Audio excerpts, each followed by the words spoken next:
Hello guys! Welcome! Collective reading tayo ngayon. Tingnan natin kung ano yung current energy ng person mo.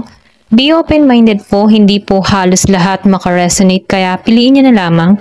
And thank you nga po pala sa mga nag-subscribe, lalo na sa mga bumabalik. Marami pong salamat. Meron ka ditong 7 of Pentacles reverse. Give me the message. Ano yung current energy ng person mo? Meron ka ditong King of Cups. Give me the message. Ano yung current energy ng person mo?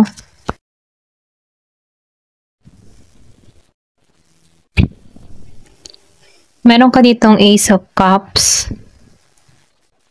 Give me the message. Meron ka ditong Knight of Cups. Give me the message. The Fool. Give me the message.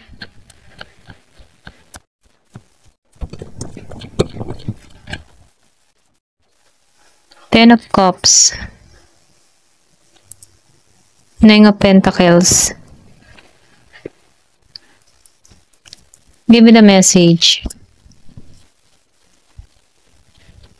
Meron ako nakita ditong Virgo, Capricorn, and Taurus.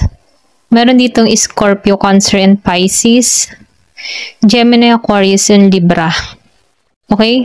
Ito lang yung nakikita ko ditong energy. Pero ganun pa man, kahit di lumabas yung zodiac sign dito, piliin nyo na lamang kung ano yung energy or mararamdaman mo kung energy to ng person mo. Okay?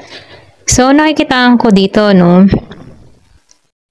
Meron ka ditong tao na pinag-aaralan tong sitwasyon, okay? Pinag-aaralan tong, sabihin natin na, excuse me, nasasamid ako. Sabihin natin na pinag-aaralan niya kung paano to kikilos sa'yo, okay? Gumagamit to ng talino dito, okay? Kumbaga, itong tao mo dito ay malakas yung instinct, yung intuition niya dito. And then, nakikitaan ko rin dito, no? Meron tong pinag-aaralan, okay? Meron ako nakikita dito, no? Yung iba sa inyo, nakikitaan ko dito na medyo kinakapos tong tao na to, okay? Or pwede rin sabihin meron tong sinalihan na investment or pwede rin meron tong business na hindi naging matagumpay dito. Pero ganun pa man, kahit hindi to nagiging matagumpay dito, nafe-feel ko dito in the near future magbabago, okay? May pagbabagong magaganap dito sa tao na to. Pwedeng nangyari na to before or pwede rin sabihin nalampasan niya na to, okay? Meron ako nakikita dito, no, itong tao mo dito, nafe-feel ko dito na gusto nito ng new beginning sa'yo. Gusto nitong ipagkaloob yung cups niya sa'yo, okay? Kumbaga, no, gusto nitong tao na to na bigyan ka dito ng offer or pwede rin sabihin panibagong pagmamahal. Kumbaga, itong tao nito meron itong mga nilihim, okay? Nililihim niya yung nararamdaman niya dito. Ito lang yung nakikita ko. Pwedeng matagal na kayong hindi nag-uusap ng tao nito. Pero ganun pa man, ano, nakikitaan ko dito sa person mo. Meron tong pinagpipilian. Kasi nakikitaan ko dito meron tong option eh. Okay? Pero ganun pa man, ano, itong tao nito, nag-iisip to. Okay? Meron tong pinag-iisipan. Kung alin yung landas na tatahakin niya dito. Okay? Gusto ko ng tao na to, kaya lang, meron pa rin tong tao, or sabihin natin, meron pa rin tong kinakasama dito. Okay? Ito lang yung nakikita ko. And then, nakikitaan ko rin dito, no? Handa ito mag-offer sa'yo, okay? Gusto ng tao nito na bumuo muli kayo ng pamilya. Gusto nito magkasundo muli kayo, okay? Kasi nakikitaan ko dito, nakaranas to ng trap sa isang sitwasyon. Pero ganun pa man, nakikitaan ko dito na nalampasan ng tao na to, okay? Or pwede rin sabihin na nag-healing na to, okay, sa nangyari sa inyo dito. Kaya itong tao na to, or pwede rin sabihin, energy mo to, no, nag-healing ka na dito, at nakatuon ka sa ibang direksyon. Pero ganun pa man, itong tao na to, nakikitaan ko dito yung gusto nitong magkaroon ng magandang resulta. Gusto nitong maging maayos, masagana yung komunikasyon, yung pagsasama ninyo. Okay, gusto nito na mabuo muli kayo dito. Ito lang yung nakikita ko. Meron siyang mga pinaplano, okay? Kumbaga, gusto ng tao nito na stable ang lahat, financial, maging sa larangan ng connection nyo, okay? Kasi naranasan nyo na dito before na maybe kinulang kayo or pwede rin sabihin na hindi naging maayos yung kabuhayan niyo before. Kung bakit nagkalayo din kayo dito, pwedeng dahilan din sa pera. Pero ganun pa man, itong tao mo, no, nag-iisip to, okay? Gusto nitong maging maayos yung connection, hilumin yung puso mo dito, maging maayos na ulit. Kaya lang, ang tanong dito ay ikaw, okay? Kasi nafe-feel ko dito na may pagtungo to, nagpaplano to, okay? Kung paano siya papasok muli sa buhay mo. Nagpaplano to, hindi to basta-basta gagawa ng isang hakbang na hindi niya pinagpaplanuhan dito. Kasi nakikita ko dito na nag-iisip to dito sa Knight of Cups, okay? Marami siyang option, marami siyang choices, pero ikaw yung napili niya dito. Ito lang yung nakikita ko. Pwede rin sabihin na meron ka ditong tao na kumbaga habulin ng lalaki, habulin ng babae, or pwede rin sabihin na maraming kumokontak dito, no? Pero nakikitaan ka ng tao nito na iba ka, okay? Sinusunod nito yung intuition niya, sinusunod niya dito yung kutob niya dito, okay? Kumbaga, no, itong tao mo, nagigilang siyang matalino sa kanyang ginagawa or nagigilang siyang matalino kung paano siya papasok sa buhay mo. Kasi ayaw niya magkamali or ayaw niya magkaroon ng sablay, okay? Kumbaga, no, nakikitaan ko to ng strategy. Meron itong mga pinag-aaralan, pinag-iisipan kung paano ka makukonvince dito. Kasi ito lang yung gusto niyang mangyari. Mabuo yung family or pwede rin sabihin na bumuo kayo ng pamilya. Ayan, kumbaga, no, nakikitaan ko dito na gusto nito mag-healing yung connection, maayos ng lahat, okay na ang lahat. Okay? Ito lang yung nafe-feel ko sa person mo, no. Gusto niya na pagkakasundo-sundo. Okay? Tingnan pa natin dito. Give me the message. Ano pa yung gusto niyang mangyari dito? So, nakikitaan ko dito, no?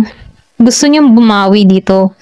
So, meron ditong union ng or sabihin natin, ito yung balak niya, no? Magkita kayong muli dito.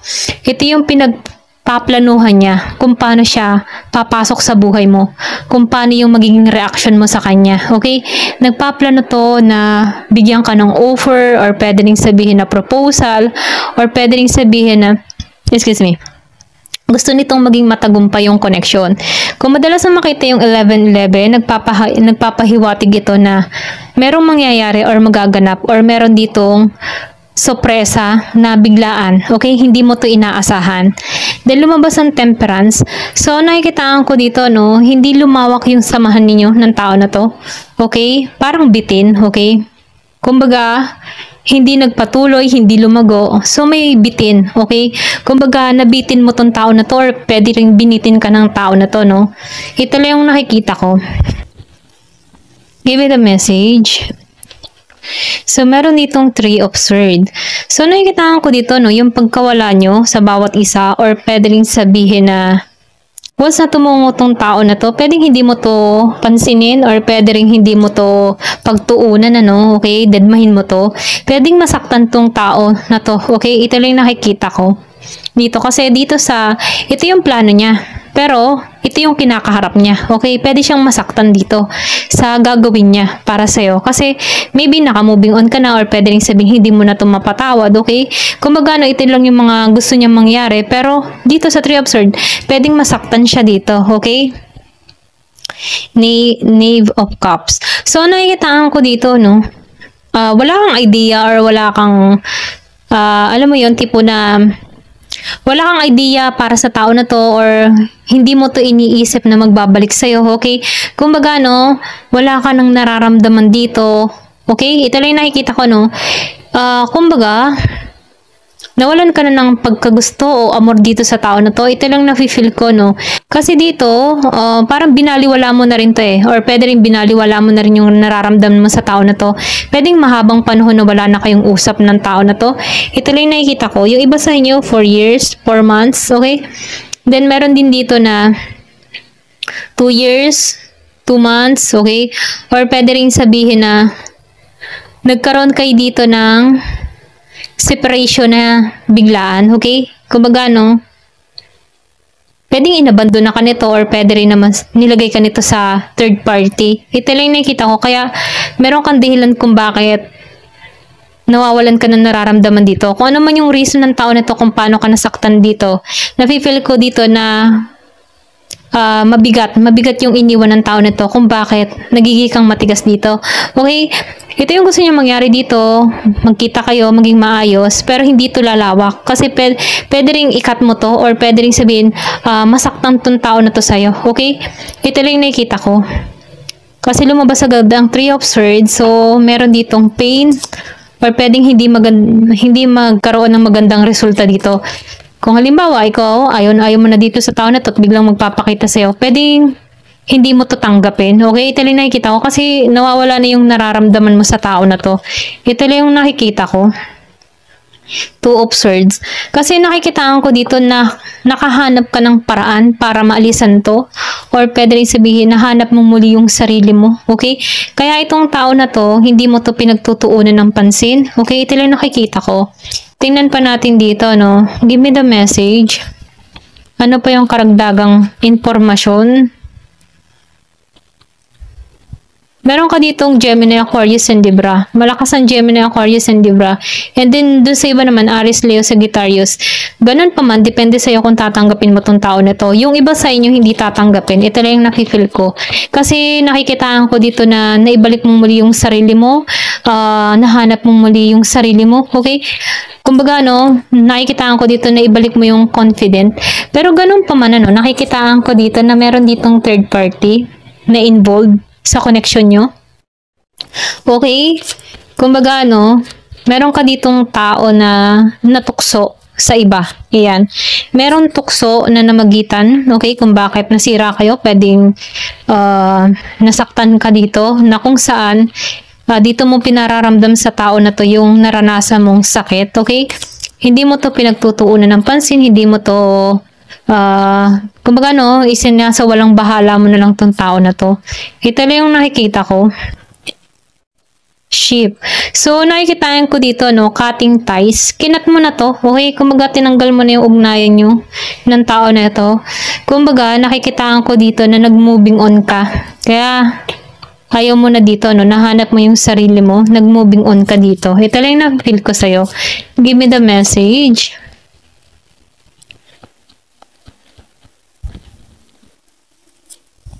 So, meron ditong self-indulgence. So, nakikitaan ko rin dito, nahanap mo yung halaga mo, okay? Kumbaga, ito na yung oras na na-heal mo or pwede rin sabihin, yung healing na naganap sa'yo ay mahabang oras ang ginugol mo, okay? Kumbaga, inaral mong mabuti yung sarili mo para makamoving on sa sitwasyon, naaral mo muli sa sarili mo kung paano ma-appreciate yung sarili mo, okay? Ito lang nakikita ko, nakita mo muli yung halaga mo. Give me the message. So, meron ka dito na talking. So, nakikita ko rin dito, meron ditong tao na nag-iintay, okay? Kumbaga, iniintay nito na mag-message ka sa kanya, okay? Kumbaga, interesado pa rin to sa'yo. Or interesado pa rin tong tao na to na kausapin ka. Give me more information. Meron ka dito na Sword and Rose. So, nakikitaan ko dito na mas nagiging kang klaro sa sarili mo. Kumbaga, nagiging ka ng totoo. Okay? Nafe-feel ko rin dito, na-reveal sa'yo lahat ng mga kamalian ng tao mo or nakilala mo tong tao mo ng lubusan. Okay? Kaya nagiging ka dito mailap. And then, nakikitaan ko rin dito na mas pinoprotektahan mo yung sarili mo. Okay? Kumbaga, binabalik mo yung respeto, yung halaga mo. Kaya, nagiging kang determinado kung ano yung gusto mo mangyari dito. Okay? Hindi mo hinahayaan tong tao na to na panghimasukan kang muli. Kumbaga, nakikitaan ko dito na nag-moving on ka at dun ka nakatuon sa mga pagbabago. Okay? So, nafe-feel ko dito, natukso yung tao mo sa iba. Yan, ito lang yung nakikita ko. Pero ganun pa man, yung iba sa inyo, nakikita ko dito na yung distance niyo sa bawat isa. Need ng travel or pwede rin sabihin tawid ng dagat para makasama ka. Pero ganun pa man, yung iba sa inyo, hindi niya tatanggapin yung tao niya. Okay? Malakas ang Gemini, Aquarius, and Libra. Okay? Ito lang yung nakikita ko. Ayan. Thank you for watching. Love and peace.